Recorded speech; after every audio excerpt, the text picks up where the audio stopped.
नमस्कार। आज हम सुनेंगे मुंशी प्रेमचंद की कहानी मनुष्य का परम धर्म। होली का दिन है।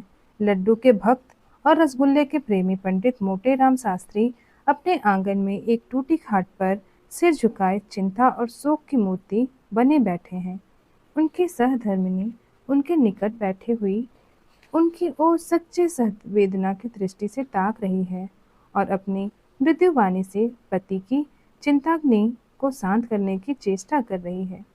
पंडित जी बहुत देर तक चिंता में डूबे रहने के पश्चात उदासीन भाव से बोले, नसीबा ससुरा, न जाने कहाँ जाकर सो गया। होली के दिन भी न जागा। पंडिताइन, दिन ही बुरे आ गए हैं। यहाँ तो जौन ते तुम्हारा हुक्म पावा ओही। घंटी ते सांझ सवेरे दोनों जुन सूरज नारायण से ही वरदान मांगा। करिए कि काहू से बुलावे आवे। सैकड़न दिया तुलसी माई का चढ़ावा। मुदा सब सोए गए। गाड़ पड़े को काम नहीं आवत है।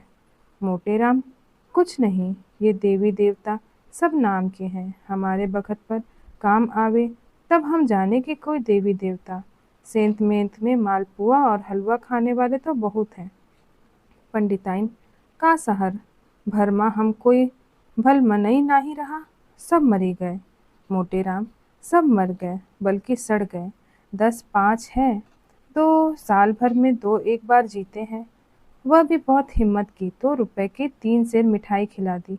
मेरा बस चलता तो इन सबों को सीधा काले पानी भिजवा देता। यह सब इसी अरिया समाज की करनी है। पंडिताइन, तुम हो तो घर माँ बैठे रहत हो। अब ई जमाने में कोई ऐसन दानी नहीं है कि घर बैठे न्योता भेज दे। कभू कभू जुबान लड़ा दिया करो।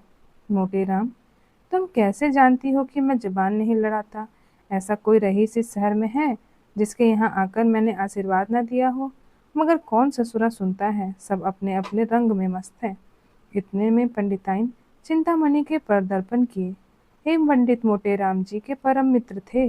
हाँ, अवस्था कुछ कम थी और उसी के अनुकूल उनकी तोंद भी कुछ उतनी प्रतिभाशाली न थी। मोटेराम, कहो मित्र, क्या समाचार लाए हो? है कहीं डौल? चिंतामणि, डौल नहीं, अपना सिर है। अब यह नसीब ही नहीं रहा। मोटेराम, घर ही से आ रहे हो? चिंतामणि, भाई, हम तो साधु हो जाएंगे। जब इस जीवन में कोई सुख ही नहीं रहा तो जीकर क्या करेंगे? अब बताओ कि आज के दिन अब उत्तम पदार्थ ना मिले तो कोई क्यों कर जिए? मोटेराम, हाँ भाई, बात तो यथार्थ कहते हो। चिंतामणि, तो अब तुम्हारा किया कुछ ना होगा। साफ साफ कहो, हम संन्यास ले लें? मोटेराम, नहीं मित्र, घबराओ मत। जानते नहीं हो, बिना मरे स्वर्ग नहीं मिलता। तरमाल खाने के लिए कठिन तपस्या करनी पड़ती है। हमारी राय है कि चलो इसी समय गंगा तट पर चले और वहाँ व्याख्यान दे। कौन जाने किसी सज्जन की आत्मा जागृत हो जाए। चिंतामणि, हाँ, बात तो अच्छी है, चलो चले। दोनों सज्जन उठकर गंगा जी की ओर चले। प्रातः काल था। सहर्षों मनुष्य स्नान कर रहे थे। कोई पाठ करता था। कितने ही लोग पंडों की चौकियों पर बैठे तिलक लगा रहे थे। कोई कोई तो गीली धोती ही पहने घर जा रहे थे। दोनों महात्माओं को देखते ही चारों तरफ से नमस्कार, प्रणाम और पलांगन की आवाजें आने लगी।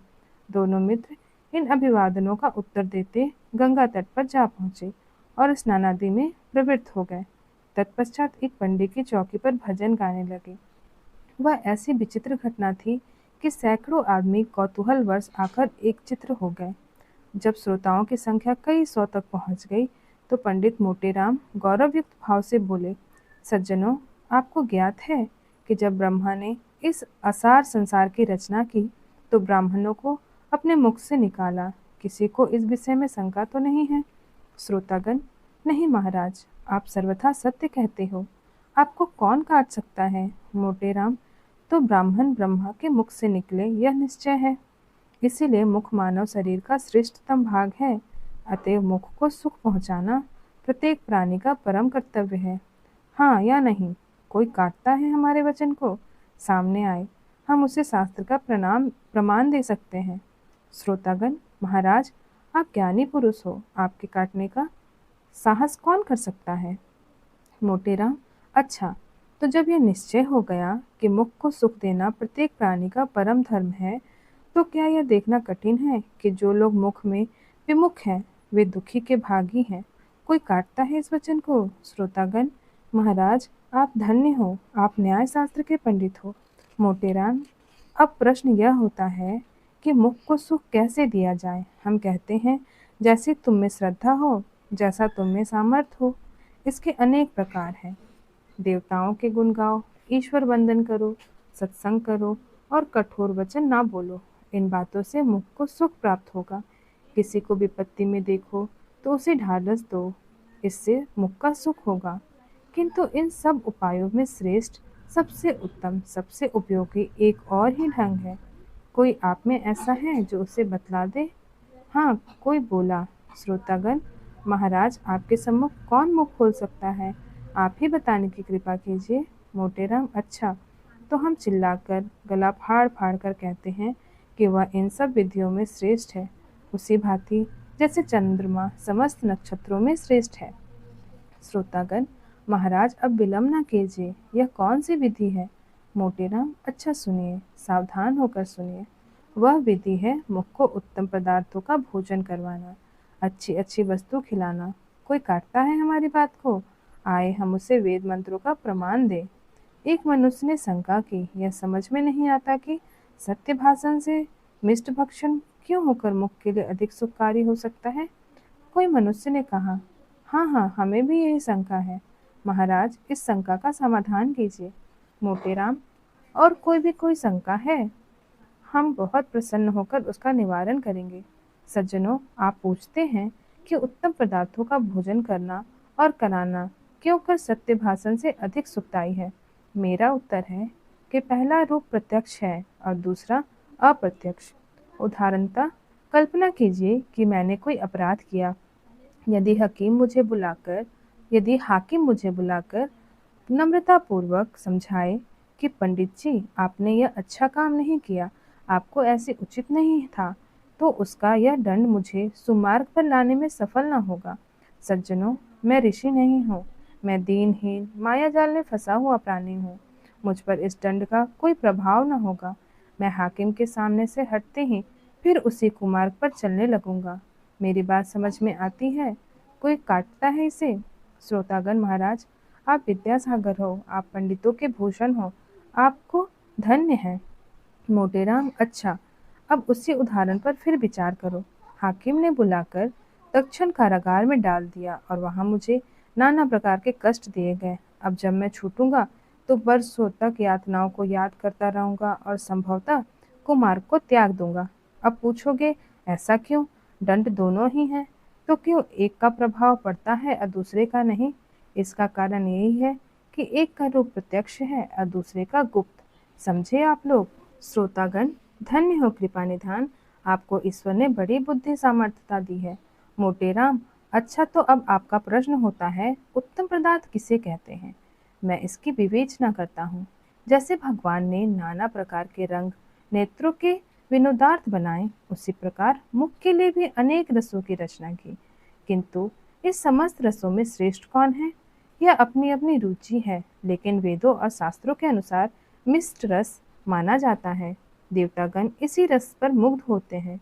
यहाँ तक कि सच्चिदानंद सर्वशक्तिमान भगवान को भी मिष्ट पाकों ही से अधिक रुचि है।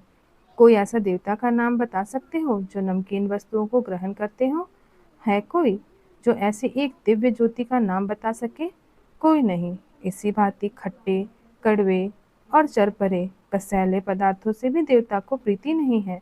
श्रोतागण, महाराज आपकी बुद्धि अपरंपार है। मोटेराम, तो यह सिद्ध हो गया कि मीठे पदार्थों सब पदार्थों में श्रेष्ठ है। अब आपका पुनः प्रश्न होता है कि क्या समग्र मीठी वस्तुओं से मुख को समान आनंद होता है? यदि मैं कह दूं हाँ, तो आप चिल्ला उठोगे कि पंडित जी तुम बावले हो। इसलिए मैं कहूँगा नहीं, और बारंबार नहीं। सब मीठे पदार्थ समान रोचक नहीं रखते। गुड़ और चीनी में बहुत भेद है। इसलिए मुख को सुख देने के लिए हमारा परम कर्तव्य है कि हम उत्तम से उत्तम मिष्ट पाकों का सेवन करें और कराएं। मेरा अपना विचार है कि यदि आपके थाल में जौनपुर की अमृतियाँ, आगरा के मोतीचूर, मथुरा के पेड़े, बनारस के कलाकंद, लखनऊ के रसगुल्ले, अयोध्या के गुलाब जामुन और दिल्ली का हलवा सोहन हो तो यह ईश्वर भोग के योग्य है। देवतागण उस पर मुग्ध हो जाएंगे और जो साहसी पराक्रमी जीव ऐसे स्वादिष्ट थाल ब्राह्मणों को जिमाएगा उसे सदैव स्वर्गधाम प्राप्त होगा। यदि आपको श्रद्धा है तो हम आपसे अनुरोध करेंगे कि अपना धर्म अवश्य पालन कीजिए, नहीं तो मनुष्य बनने का नाम न लीजिए। पंडित मोटेराम का भाषण समाप्त हो गया। तालियां बजने लगी। कुछ सज्जनों ने इस ज्ञान वर्षा और धर्मोपदेश से मुग्ध होकर उन पर फूलों की वर्षा की। तब चिंतामणि ने अपनी वाणी को विभूषित किया। सज्जनों, आपने मेरे परम मित्र पंडित मोटेराम के प्रभावशाली व्याख्यान सुना और अब मेरे खड़े होने की आवश्यकता न थी, परंतु जहाँ मैं उनसे और सभी विषयों में सहमत हूँ वहाँ उनसे मुझे थोड़ा मतभेद भी है। मेरा विचार में यदि आपके हाथ में केवल जौनपुर की अमृतियाँ हों तो वह पंचमेल मिठाई से कहीं सुखवर्धक है, कहीं स्वादपूर्ण और कहीं कल्याणकारी होगा। इससे मैं शास्त्रोक्त सिद्ध करता हूँ। मोटेराम ने सरोस होकर कहा, तुम्हारी यह कल्पना मिथ्या है। आगरा के मोतीचूर और दिल्ली का हलवा सोहन के सामने जौनपुर की अमृतिया की तो गणना ही नहीं है। चिंतामणि, प्रमाण से सिद्ध कीजिए। मोटेराम, प्रत्यक्ष के लिए प्रमाण। चिंतामणि, यह तुम्हारी मूर्खता है। मोटेराम, तुम जन्म भर खाते ही रहे किंतु खाना न आया। इस पर चिंतामणि ने अपनी आसनी मोटेराम पर चलाई। शास्त्री जी ने वार खाली किया और चिंतामणि की ओर मस्त हाथी के समान फेर झपटे, किंतु उपस्थित सज्जनों ने दोनों महात्माओं को अलग अलग कर दिया। धन्यवाद।